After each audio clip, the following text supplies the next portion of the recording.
بسم الله الرحمن الرحيم السلام عليكم ورحمة الله وبركاته إن الحمد لله نحمده ونستعينه ونستغفره ونؤمن به ونتوكل عليه ونعوذ بالله من شرور أنفسنا ومن سيئات أعمالنا من يهده الله فلا مضل له ومن يضلله فلا هادي له وأشهد أن لا إله إلا الله وحده لا شريك له وأشهد أن محمدا عبده ورسوله فقد قال الله تعالى عز وجل أعوذ بالله من الشيطان الرجيم يا أيها الناس اتقوا ربكم الذي خلقكم من نفس واحدة وخلق منها زوجها وبث منهما رجالا كثيرا ونساء واتقوا الله الذي تساءلون به والأرحام إن الله كان عليكم رقيبا எல்லா புகழும் புகழ்ச்சியும் அகில உலகங்களையும் படைத்தாளுகிற அல்லாஹ் ஒருவனுக்கே உரித்தாகட்டும். அவருடைய அன்பும் கருணையும் அகிலத்தின் அருட்கொடை இறுதி தூதர் நபிகளம் பெருமானார் ஸல்லல்லாஹு அலைஹி வஸல்லம் அன்னவர்கள் மீதும் அவருடைய குடும்பத்தார்கள், கிளையார்கள், உற்ற தோழர்கள் கியாம நாள் வரைக்கும் அவர்கள் காட்டிய வழிப்படி வாழ்ந்து மரணிக்கின்ற அனைவர்கள் மீதிலும் உண்டாகட்டுமாக. பேரன்புக்குரிய இஸ்லாமிய சகோதரர்களே, புனிதமிக்க ரமலானுடைய மாதத்திலே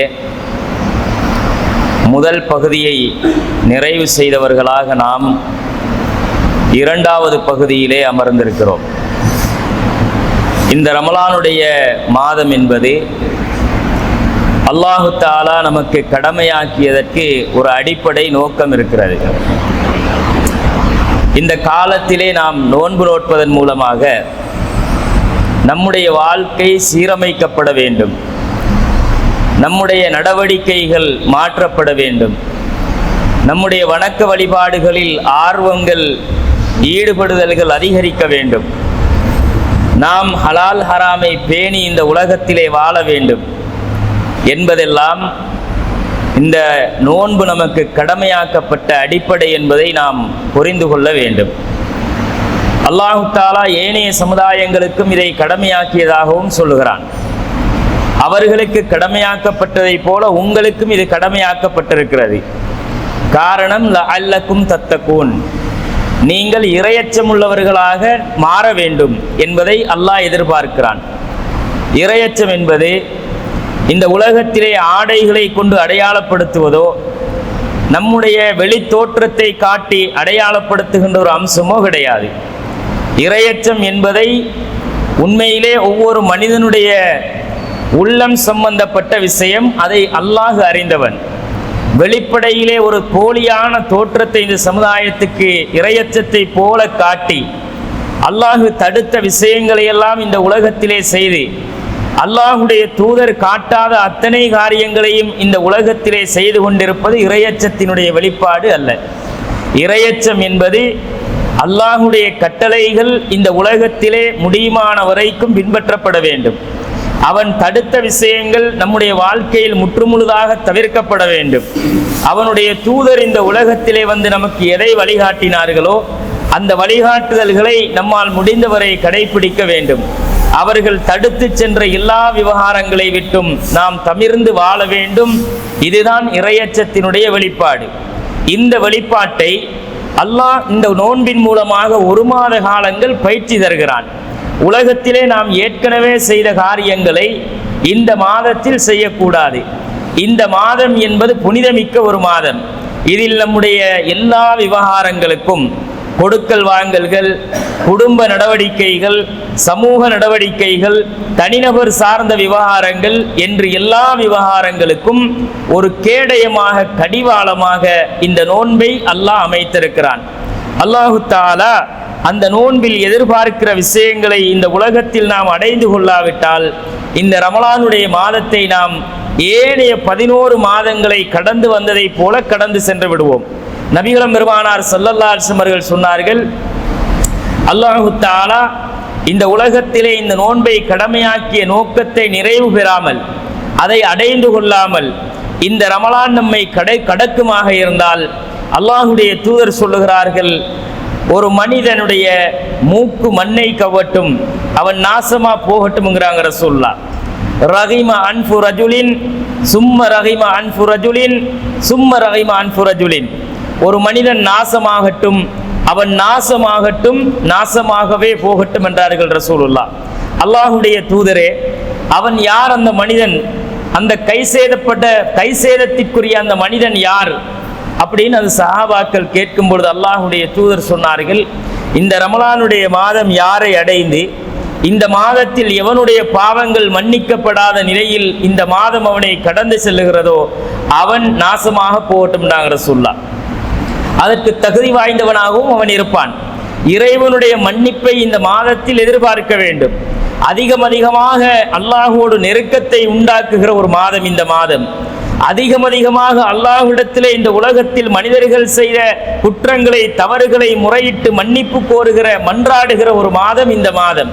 இந்த மாதத்தை துஷ்பிரயோகம் செய்தவர்கள், இந்த மாதத்திலே அடைய வேண்டிய நற்பலனை அடையாமல் இருந்தவர்கள் இந்த மாதம் தாண்டி ஏனைய மாதங்களிலும் அதே வாழ்க்கையை இவர்கள் வாழுவார்களாக இருந்தால் இந்த மாதம் வந்து போனதுல எந்த பலனையும் அடையாத நிலையில் அவர்கள் இருக்கும் போதே அவர்கள் நிச்சயமாக இந்த உலகத்திலும் மறுமையிலும் நட்டப்பட்டவர்கள், நஷ்டவாளிகள் என்பதை கவனத்தில் கொள்ள வேண்டும். அப்ப இறையச்சத்தை உருவாக்குவதற்கு தரப்பட்ட இந்த மாதத்திலே இறையச்சத்திற்கான என்னென்ன காரியங்கள் எல்லாம் இஸ்லாம் நமக்கு வழிகாட்டுகிறதோ அத்தனை விஷயங்களும் நம்முடைய வாழ்க்கையில் இருக்க வேண்டும். நாம் நம்முடைய நாவுக்கு கடிவாளம் இடுகிறோம், பார்வைகளுக்கு கடிவாளம் இடுகிறோம், கேள்விகளுக்கு கடிவாளம் இடுகிறோம், சிந்தனைகளை அழகுற அமைத்துக் கொள்ள வேண்டும் என்று நினைக்கிறோம். காரணம், இந்த நோன்பை நோற்றுக்கொண்டு பேசுகிற பேச்சு அல்லாஹ் விரும்பாததாக இருந்தால், பார்க்கிற பார்வைகள் அல்லாஹ் ரசூல் தடுத்ததாக இருந்தால், நம்முடைய கேள்விகள் எல்லாம் அருவருக்கத்தக்க விஷயங்களை கேட்குமாக இருந்தால், நம்முடைய உள்ளங்கள் சிந்தனைகள் பக்குவப்படாமல் நோன்பு காலத்திலும் அதே அருவருக்கத்தக்க விஷயங்களை நோக்கியே இருக்குமாக இருந்தால் நிச்சயமாக இந்த நோன்பில் எந்த பிரதிபலனையும் மனிதர்கள் அடைய முடியாது. அப்படிப்பட்ட நோன்பை அல்லாஹ் எதிர்பார்க்கவும் இல்லை. அப்படியாக இந்த நோன்பு நமக்கு கடிவாளம் போட்டு நம்முடைய உணர்வுகளுக்கு கட்டுப்பாடுகளை விதித்து ஹலாலை கூட ஒரு மாத காலம் தவிர்ந்து நடக்க வேண்டும் என்ற உணர்வை ஏற்படுத்தி நாங்கள் இந்த உலகத்தில் நம்மை பண்படுத்துகின்ற ஒரு பயிற்சி பட்டறையாக ஒரு மாதத்தை அல்லாஹ் நமக்கு தருகிறான்.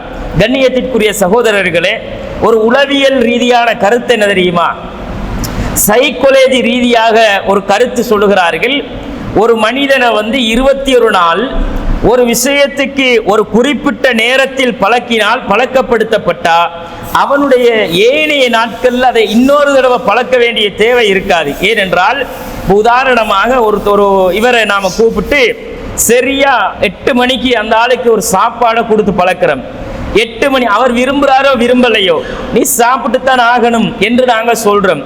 காலையில அவர் 8 மணிக்கு அதை உண்டே ஆக வேண்டும் என்று நாங்கள் அவருக்கு அதை 21 நாட்கள் கொடுத்து வருகிறோம் என்றால் 22வது நாள் நாம கொடுக்காட்டியும் அந்த ஆளுடைய மனசு அதை கேட்கும், அது வேணும் என்று அது பழக்கப்படுத்தப்படும்.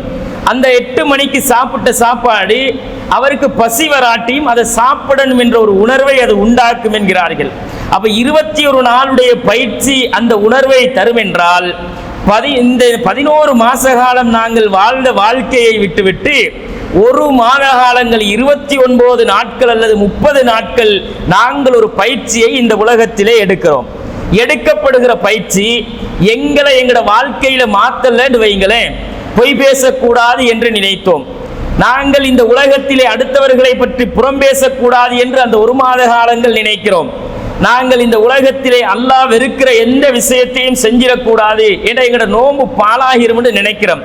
இந்த நினைப்பு தொடர்ந்து 30 நாட்கள் கொடுக்கப்பட்டு பயிற்சி கொடுக்கப்பட்டு 31வது நாள் அடுத்த மாசம் 1வது நாள் ஆரம்பிக்கும் போது அவன் திரும்ப பழைய வாழ்க்கைக்குள்ள போனா அந்த நோன்பால் அவன் பயிற்சி பெறவில்லை.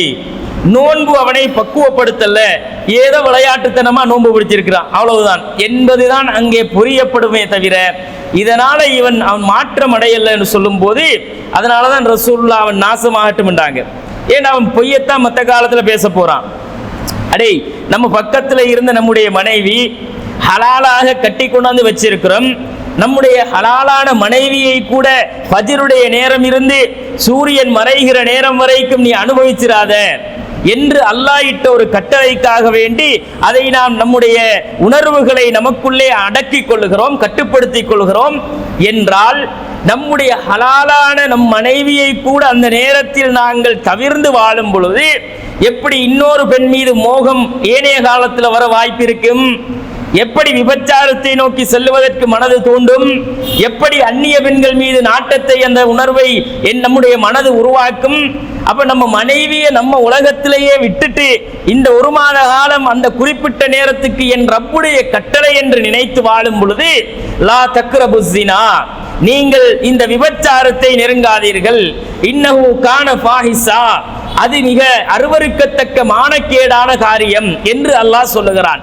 அப்படிப்பட்ட அருவருக்கத்தக்க மானக்கேடான விஷயங்களை நாங்கள் ஏனைய காலங்களில் தவிர்ந்து வாழ்வதற்கான ஒரு பேஸ்மெண்ட்தான் இந்த உலகத்தில் அல்லாஹ் ஒரு மாத காலம் முஸ்லிம்களுக்கு பயிற்சி அளிக்கிறான்.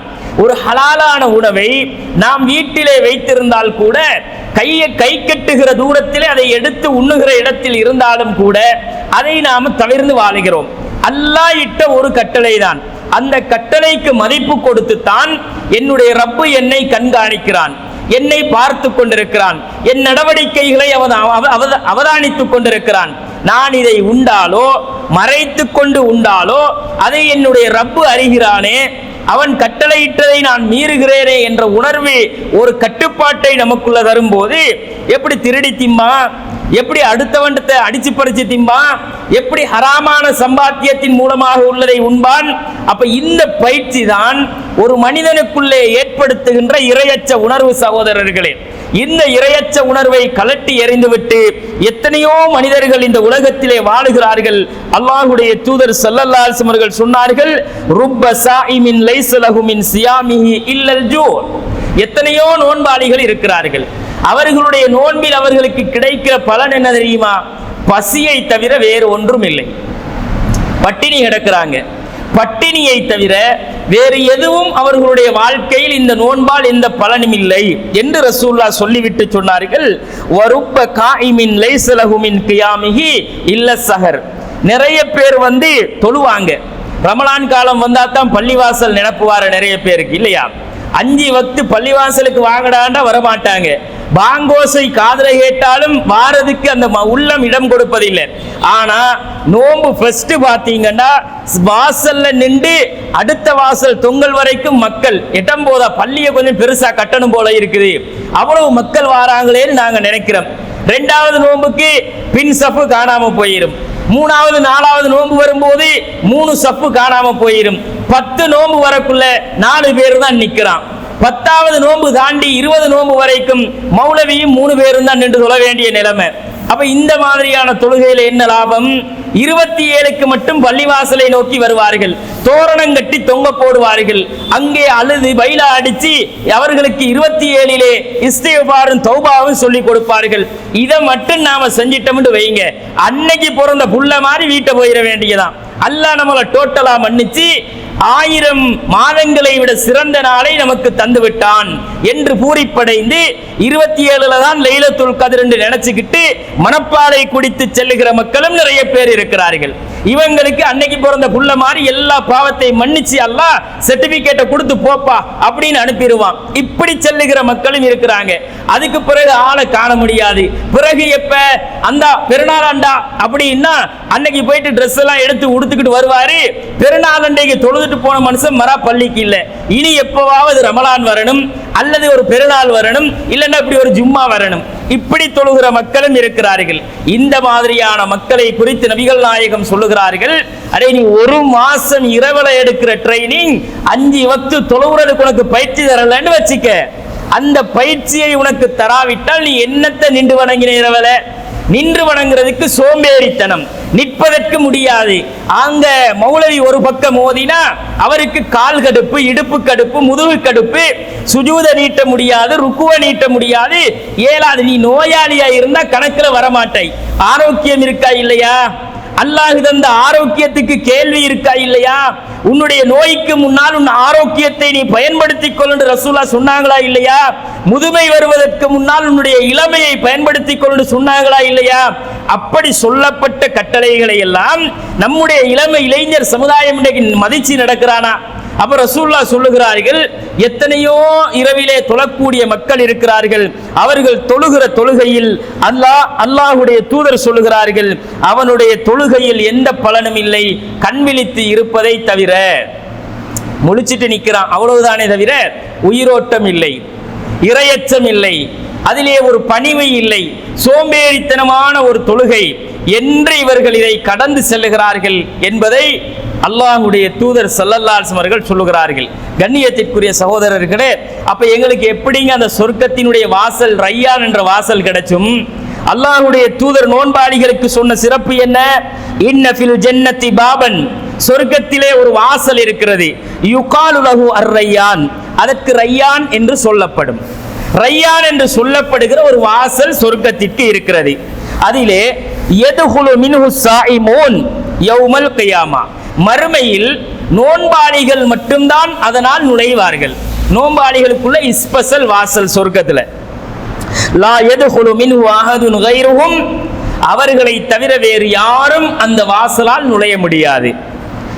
யுகாலு ஐன ஸாயிமூன், அங்கே கேட்கப்படும் சொல்லப்படும், நோன்பு நோற்ற மக்கள் எல்லாம் எங்கே? இந்த பொய்யா பிடிச்சிட்டு பட்டினி கிடந்தவன் எல்லாம் இல்லை, பொய்க்கு வாயில எச்சில் வருதுன்னு துப்பி துப்பி நான் நோம்பாளின்னு காட்டி திரியுவான், எச்சில் புழுங்க மாட்டாங்களா, நோம்பு முறிஞ்சிருமாம், இப்படியான மக்கள் எல்லாம் திரியுவாங்க. இந்த அதிக பிரசங்கத்தினமான பேணுதல் கொண்டு பொய்யா நடிச்சு திரியிறான் பாத்தீங்களா? நோம்பு பிடிச்சிட்டு படுத்து தூங்கி கழிக்கிற மக்கள் இருக்கிறாங்க பாத்தீங்களா? அது நோம்புல ஒரு உயிரோட்டம் இல்லாத, ஒரு இரையச்சத்தை உருவாக்குகிற எந்த காரியங்களும் இல்லாத வெறும் பட்டினி கிடக்கிற நோம்பாளிகள் இருக்கிறாங்க இல்லையா? அவங்களுக்கு இந்த வாசல் இல்லை.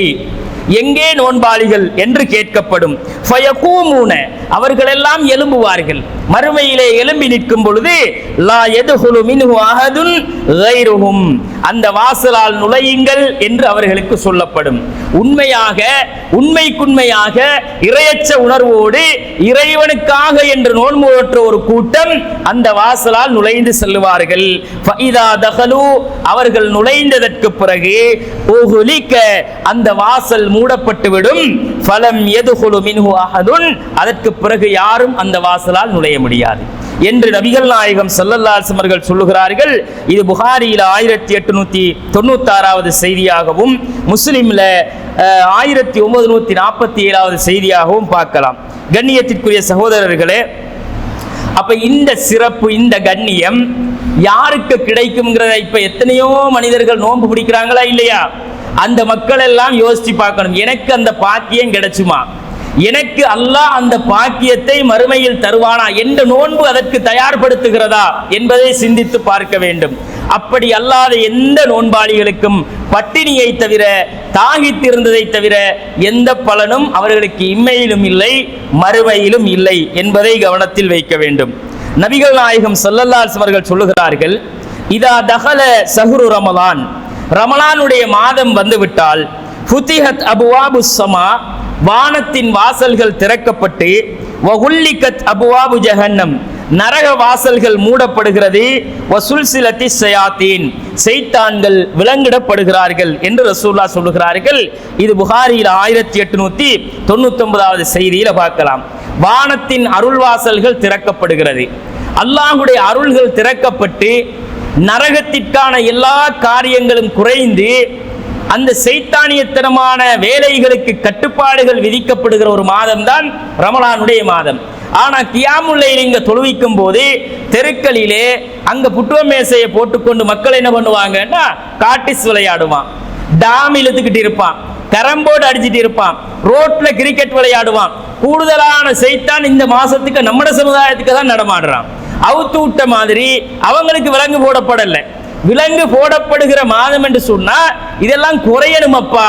நீ இபாதத்தில் உன்னுடைய காலத்தை கழிக்க வேண்டும், குர்ஆனை ஓத வேண்டும், திக்ருகளை செய்ய வேண்டும், பாவ மன்னிப்பு தேட வேண்டும், தௌபாக்களில் ஈடுபட வேண்டும், தான தர்மங்கள் அதிகமாக கொடுக்க வேண்டும், உன்னுடைய இரவு நேரத்தை நீ அல்லாஹ்வுடைய தியானத்திலே கழிக்க வேண்டும் என்றால் இந்த காலத்துல தான் அட்டை நமக்கு கிடைச்ச ஃப்ரீ டைம் தான் இது, வாங்கடான்னு கூடி எல்லாரும் என்ன பண்றான், ஃப்ரீ டைம்ல காட்டிஸ் விளையாடுறான்.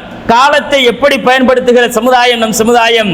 டாமை இழுத்து விளையாடுறான், விட்டிய சகர் வரைக்கும் இழுத்து விளையாடிட்டு அடே வாங்கடா இப்ப பாங்கு கேட்க போகுதுடா சாப்பிட்டுறோம் எல்லாம் போய் அங்க சகரை செஞ்சுட்டு பள்ளிக்கும் வரமாட்டான், படுத்து தூங்கிடுறான். இப்படிப்பட்ட சமுதாய மக்கள் தான் நம்ம மக்கள் மத்தியில இருக்கிறாங்க.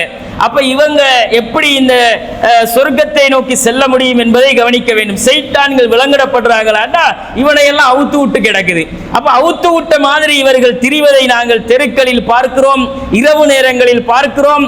இந்த மாதிரி இந்த கோல்பேஸுக்கு போய் பாருங்களேன். கோல்பேஸ்ல போய் பார்த்தீங்கன்னா அங்க இஸ்ஸா தொழுது முடிச்சா மக்கள் எல்லாம் கோல் பேசுற ஆம்பளை பொம்பளை குட்டிகள் பொட்டியமார் எல்லாம் இந்த பிள்ளைகளை பார்க்கறதுக்குன்னே நிறைய பொட்டியமார் போற பூ போடுறதும் சிரிக்கிறதும் கைதட்டுறதும் அங்க கோல் பேஸ் முழுக்க நம்மட சமுதாயம் நான் உம்மத்து. அடுத்தவன் வாரானோ இல்லையோ நோன்பு காலம் முழுக்க ஜகஜோதியா அந்த பக்கம் முழுக்க எந்த பக்கம் எட்டி பார்த்தாலும் நம்முடைய தொப்பிகளும் தலைப்பாகைகளும் தாடிகளும் ஜுப்பாக்களும் பர்தாக்களும் முட்டாக்குகளையும் நிறைய பார்க்கலாம். சகோதரர்களே, நீங்க என்ன இபாதத்தில் உங்களோட வாழ்க்கையை கழிச்சீங்க? எங்க எப்படி அல்லாஹ்வுடைய திருப்தியை பெற்று மறுமையிலே அந்த சொர்க்க வாசலின் மூலமாக அங்கே செல்ல முடியும் என்று யோசிச்சு பாருங்க. அவங்க எடுத்துக்கொண்டு அங்க வச்சு சார செஞ்சு போட்டு அப்பதான் வீட்டுக்கே போவாங்க. அப்ப இரவு வணக்கத்தை குறித்து நபிகள் நாயகம் ஸல்லல்லாஹு அலைஹி வஸல்லம் சொல்லுகிறார்கள், மன் காம ரமலானன் ஈமானன் வஹ்திஸாபன் ஊஃபிர லஹு மா தகத்தம மின் தன்பி. யார் இந்த ரமலானுடைய மாதத்தில் ஈமானோடு நன்மையை எதிர்பார்த்து நின்று வணங்குகிறார்களோ அவர்களுக்கு அல்லாஹ் கொடுக்கிற ஒரு கிஃப்ட் என்ன தெரியுமா? அவர்களுடைய முன் செய்த எல்லா பாவங்களையும் அல்லாஹ் மன்னிக்கிறான், பெரும் பாவங்களை தவிர என்று ரசூலுல்லாஹ் சொன்னார்கள். இந்த பட்டியலுக்கு எத்தனை பேர் இருப்பான்? போற ஒட்டியமாரெல்லாம் போய் குட்டிய சைட் அடிக்கிற எப்படின்னு தான் பார்க்குறான். அங்க கோல் பேஸுக்கு ஏண்டா போறீங்கன்னா ஒரு காத்து வாங்குவோம், எல்லாம் அலுப்பு செலுப்பா இருக்குது, அட இவ்வளவு கஷ்டப்பட்டு 11 மாசம் தெரிஞ்சோம், கொஞ்ச நேரம் போய் அந்த கோல் பேஸ்ல காத்து வாங்கிட்டு வரும் அப்படி ஒரு உணர்வோட போறாள்டா. எவள்டா போறாள், எவள் பேஸ் கவர் பண்ணி இருக்கிறாள், அவளை நமக்கு தெரியுமா இருக்குண்டா. இப்படியே பின்னாடி முன்னாடி மலையக்கூடிய கூட்டத்தை தான் அங்கு நிறைய காண கிடைக்கிறது. சகோதரர்களே, மௌலவியும் போயிருப்பார் போல இருக்கு. நாங்க போய் பார்த்தோம், போய் பார்க்காம எல்லாம் இது பேசல, போய் பார்த்தோம். ஆனால் கவலைக்கிடமான விஷயம் சகோதரர்களே, கண்ணியம் நிறைந்த ஒரு மாதம் பாலடிக்கப்படுகிற ஒரு காலத்தை நாம் காணுகிறோம். இது கவலைப்பட வேண்டிய, உண்மையில் சீர்திருத்தப்பட வேண்டிய ஒரு காலம் சகோதரர்களே. அதை நாங்கள் பாலடித்துக் கொண்டுதான் இருக்கிறோம் என்பதில் எந்த மாற்று கருத்தும் இல்லை.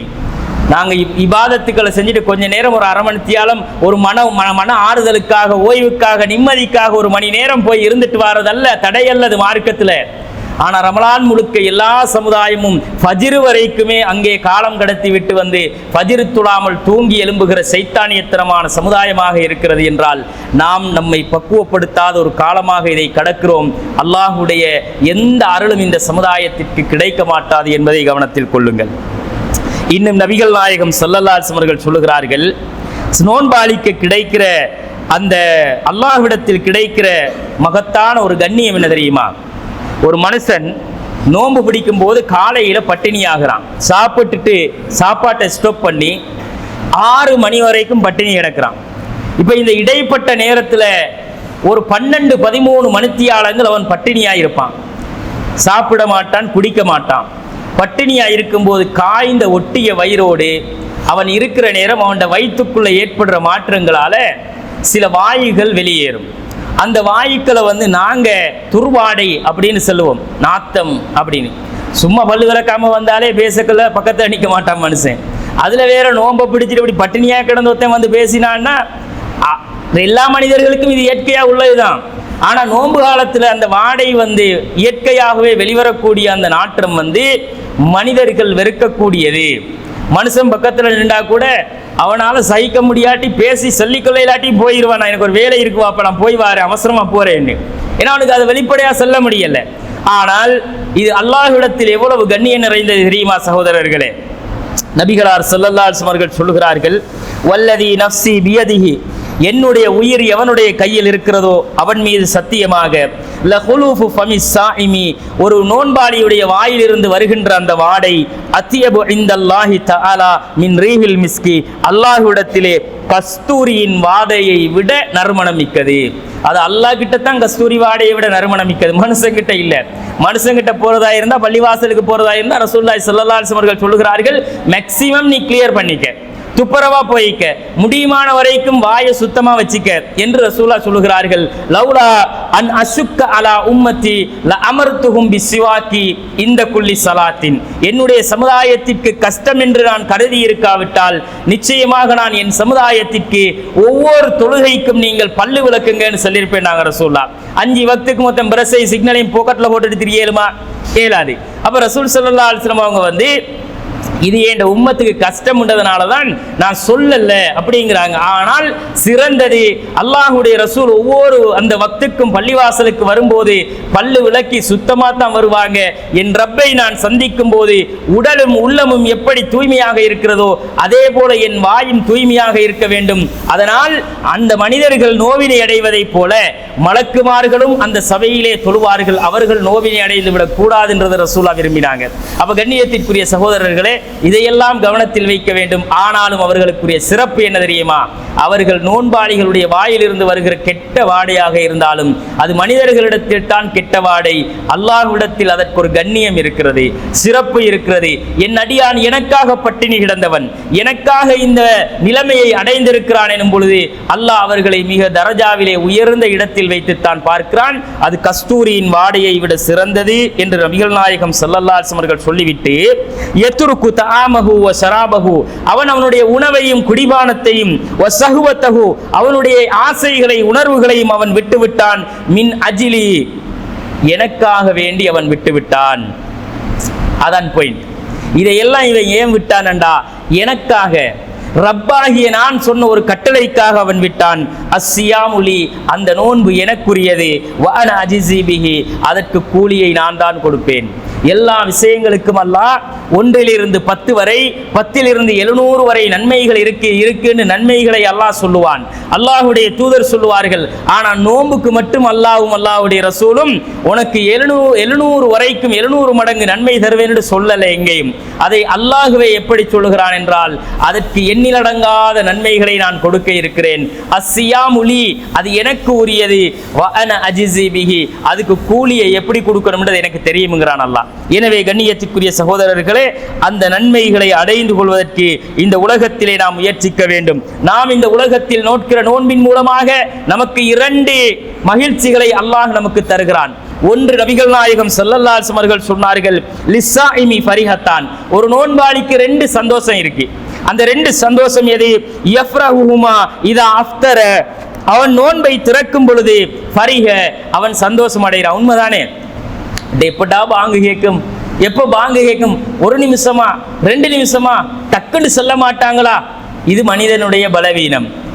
இந்த பலவீனத்தை அல்லாஹ் விரும்புகிறான். அந்த பலவீனத்தோடு தானே அந்த அடியான் அந்த நாளை கடக்கிறான். அவன் எப்ப நோம்பு துறக்க டைம் வரும்னு பார்த்து ஒச்ச பாப்பான், எப்படா இந்த நேரம் போகும், வராதாடா மகரிபு நேரம் என்று இப்படி நாட்களை கடக்கும் பொழுது நிச்சயமாக நோம்பு திறக்கிற நேரத்தில் அவனுக்கு வருமே ஒரு சந்தோஷம். எடுத்து வாயில அந்த பேரித்தம்பழத்தை போட்டு கட்டிச்சு மெண்டு விழுங்கிட்டு தண்ணி ஒரு கப்பை குட்டிச்சு, அல்ஹம்துலில்லாஹ், இவ்வளவு தாகத்தையும் அடக்கி கொண்டு பசியையும் அடக்கி கொண்டிருந்த மனிதனுக்கு கிடைக்கிற அந்த சந்தோஷம் துனியாவிலே ஒன்று. இன்னொன்று, அவன் அந்த நோன்பை அல்லாஹ்வுக்காக பிடித்த காரணத்தினால் இதா லக்கிய ரப்பஹு, தன்னுடைய ரப்பை அவன் சந்திக்கும் பொழுது ஃபரிஹ பிஸௌமிஹி, அவன் பிடித்த நோன்பிற்காக அல்லாஹ் அவனை எப்படி சந்தோஷமாக நடத்துவான் என்பது இன்னொன்று. அதுக்கு எந்த எல்லையும் இல்லை சகோதரர்களே. அப்படிப்பட்ட மகிழ்ச்சியையும் சந்தோஷத்தையும் நோன்பாளிகளுக்கு அல்லாஹ் கொடுப்பான் என்பதை நபிகள் நாயகம் ஸல்லல்லாஹு அலைஹி வஸல்லம் அவர்கள் சொல்லுகிறார்கள். ஏனென்றால் அல்லாஹு தஆலா சொல்லுவதாக நபிகள் நாயகம் சொன்னார்கள், குல்லு அமல் இப்னு ஆதம், ஆதமுடைய மனிதர்களுடைய எல்லா காரியங்களும் அமல்களும் அவனுக்கு உரியது, இல்ல சியாம், இந்த நோன்பை தவிர. தொழுதா பாப்பா மத்தவன், நோன்பு பிடிக்கிறத மற்றவனால பார்க்க இயலாது. ஹஜ்ஜி செஞ்சா மற்றவன் பார்ப்பான், நோன்பு பிடிச்சிட்டு இருக்கிறானா இல்லையான்றதை காட்ட இயலாது, பார்க்க இயலாது எந்த மனுஷனுக்கும். தான தர்மம் கொடுத்தா மற்றவன் பார்ப்பான், இது கண்ணுக்கு தெரியும். ஆனால் நோன்பு என்பது அவனுக்கு மட்டும் அவன் ரப்போடு சம்பந்தப்பட்ட விஷயம். பொண்டாட்டிக்கு தெரியாம கூட தண்ணியை குடிச்சிட்டு இருந்துருவான், பொண்டாட்டிக்கு தெரியாம கூட எங்கேயாவது போய் சாப்பிட்டுட்டு வந்துருவான். இப்படி இருந்தாலும் சகோதரர்களே, இந்த நோன்பு அது எனக்குரியது. அவனுக்கே எல்லா அமல்களும் என்றாலும் எல்லா அமலும் அல்லாஹ்க்குத்தான். ஆனா கூலியை சொல்வதற்காக அல்லாஹ் சொல்லுகிறான், அந்த நோன்பு எனக்குரியது, அதற்கு ஏற்ற மாதிரியான கூலியை நான் கொடுப்பேன் என்று நபிகள் நாயகம் ஸல்லல்லாஹு அலைஹி வஸல்லம் அவர்கள் அல்லாஹ் சொன்னதாக சொல்லுகிறார்கள். இது புகாரியில் 1904 செய்தியாக பார்க்கலாம். எனவே கண்ணியத்திற்குரிய சகோதரர்களே, நோன்பு காலத்தை பயன்படுத்துவோம். நின்ற நிலையில் அல்லாஹ்வை வணங்கி வழிபட்டு அவனுடைய நன்மைகளை, அவன் தருகிற அருள்களை, அவனுடைய மக்ஃபிரத்தை இந்த உலகத்திலே அடைவதற்கு முயற்சி செய்வோம். அல்லாஹ்வுடைய தூதர் இரவு வணக்கங்களில் ஈடுபடுகின்ற அந்த செய்திகள் எல்லாம் நமக்கு தெரியும். முன்பின் பாவங்கள் மன்னிக்கப்பட்ட தூதர் அவர்களே அந்த காலத்தில் கால் பாதங்கள் வீங்குகிற அளவு தொழுவார்கள். அவர்கள் அதிகமாக தர்மம் செய்வார்கள். ஜிப்ரீல் அலைஹிஸ்ஸலாம் இறங்கும் பொழுதெல்லாம் திருமறை குர்ஆனை ஓதிக்கொண்டிருப்பார்கள் என்றெல்லாம் நாம் பார்க்கிறோம். நான் இந்த உலகத்திலே முன்பின் பாவங்கள் மன்னிக்கப்பட்டிருந்தாலும் ஒரு நாளைக்கு 70 தடவைகளுக்கு மேலே 100 தடவைகள் நான் இஸ்திக்ஃபார் செய்கிறேன், தௌபா செய்கிறேன் என்று ரசூலுல்லாஹ் சொல்வார்கள். நாம் செய்த பாவங்களுக்கு, நாம் செய்த காரியங்களுக்கு, நம் கண்களால், காதுகளால், உள்ளங்களால், சிந்தனைகளால், கை கால்களால், நம்முடைய உடல் உறுப்புகளால் நடந்த பாவங்களுக்கு, தவறுகளுக்கு அல்லாஹ்விடத்தில் மீண்டு பாவ மன்னிப்பு தேடி அவனுடைய மக்ஃபிரத்தை அடைகிற சமுதாயமாக நாங்களும் மாற வேண்டும் என்ற இந்த எண்ணத்தை இந்த மாதத்தில் உருவாக்கி ரமலானை பயனுள்ளதாக நாங்கள் எங்களுடைய வாழ்க்கையில் ஆக்கிக்கொள்ள வல்ல ரஹ்மான் எனக்கும் உங்களுக்கும் நல்லொரு பாலிப்பானாக. வாஹிர் தவானா அனில் ஹம்துலில்லாஹி ரப்பில் ஆலமீன். அஸ்ஸலாமு அலைக்கும்.